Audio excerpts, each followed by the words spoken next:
Hello, my name is Ryan Martin. This is speech 5 for speech class. I believe there are angels among us every day, but we just have to look for them.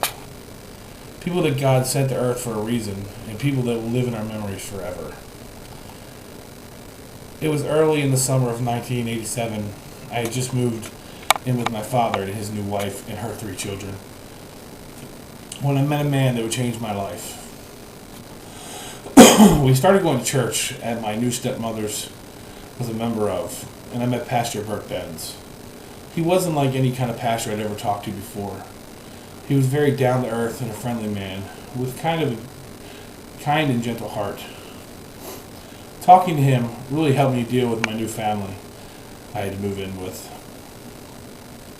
Not long after we started going to the new church, there was problems about Pastor Benz letting a young girl go on a retreat when she wasn't a member of the church. And for this, he was kicked out of the church. So Pastor Benz and about half the members started their own church in Westminster, Maryland. A church based on the belief that it doesn't matter if you're a member or not, or if you wear a suit to services or just a ripped up t-shirt, you're always welcome. It was around 1990 when I really started having problems dealing with growing up and life in general. I ended up in a hospital of sorts for about 3 months, and every day of that time, he would come and visit me and talk for hours. Something about the way he talked just made you feel at ease. Even after I got home, it never mattered what time of day or night it was. All I had to do was call him and he would come over. Then the most horrible thing you can imagine happened. We found out he had cancer and wasn't sure if he was going to make it. It was a rough year of traveling for his family, and doctor after doctor, long stays in the hospital. We all got tested to see if we were going to be a match for a bone marrow transplant. But the best match ended up being his youngest daughter. This, from what I hear, is very painful and hard to go through. It was late 1991, and the worst thing could have happened. Pastor Benz was gone. I felt like I had lost a friend and a father.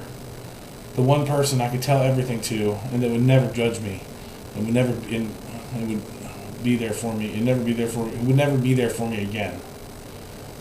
For a while, I even lost my faith, saying that I would never step foot back in another church again. What kind of God takes away a man like that so young?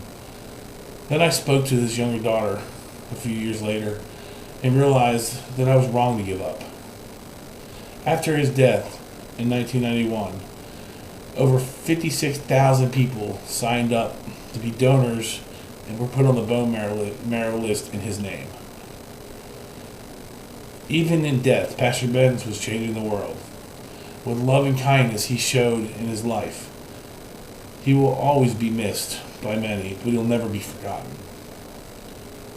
He will always live in my heart, and I'm sure in the hearts of everyone that has ever had the honor to meet him.